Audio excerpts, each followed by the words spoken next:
Olá, tudo bem? Neste tópico nos ateremos ao estudo do romance urbano, também conhecido como romance de costumes.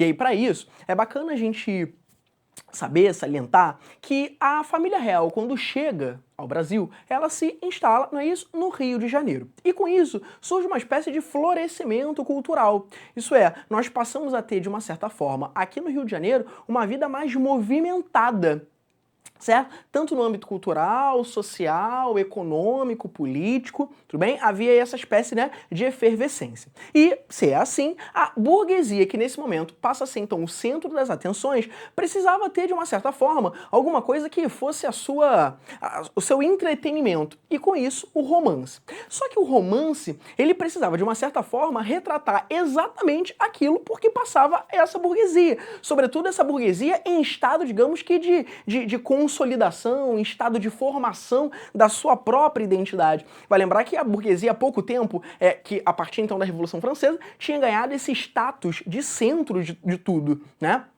Até então, por mais que a burguesia já tivesse cada vez mais tentando se impor como uma classe de prestígio, o que nós tínhamos era o absolutismo. Então a burguesia estava sempre ali às margens, tentando entrar, furar esse bloqueio. E é justamente com a Revolução Francesa que a gente tem essa burguesia agora com esse poder todo. Bem, e aí, o que a gente vai ter é justamente uma burguesia que escreve, certo?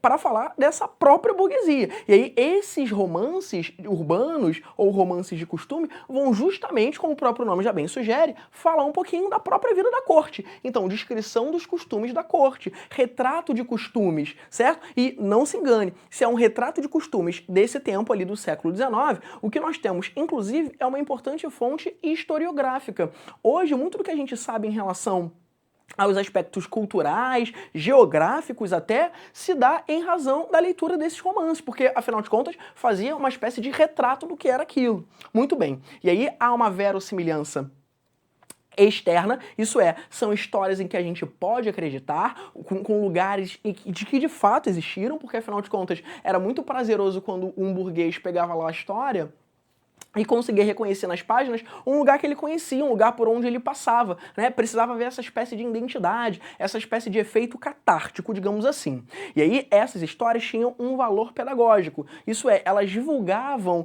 os valores morais da sociedade, embora houvesse, claro, críticas à sociedade e aos seus costumes, como por exemplo o casamento por interesse, que era comum, como por exemplo a ascensão social a qualquer preço, a qualquer custo. Isso fazia com que os leitores se sentissem exatamente parte daquela história, certo? Mas, repito, o final da história, o desfecho da história, quase sempre era um desfecho moralizante, óbvio, o que ratificava então esse valor pedagógico. Aliás, assim como existe hoje nas novelas. Hoje nas novelas a gente tem crítica, né, à sociedade. Faltou aqui, ó, crítica à sociedade. Tem um acento grave aqui, eu vou até colocar, ó, mesmo ficando de vermelho, tá? Crítica à sociedade.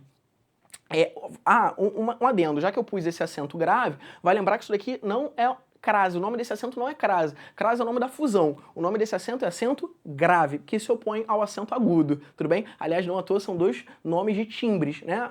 Grave e agudo. Bem, então, voltando. Assim como na novela, o que nós temos são críticas à sociedade e a seus costumes. No final, o que acontece? O vilão se dá mal e o mocinho se dá bem. Ou seja, você ratifica um valor moral da sociedade, um valor, né, de ensino, um valor pedagógico, portanto. Era o que acontecia também lá nos romances. E, finalmente, com isso, ao mesmo tempo que havia esse retrato dos costumes da corte, nós tínhamos uma consolidação do que era de fato essa identidade nacional que se relaciona completamente a esse momento, já que a gente também está vivendo ali a independência do Brasil. Tudo bem? Isso daqui é um pouquinho do romance urbano. Um abraço, até a próxima.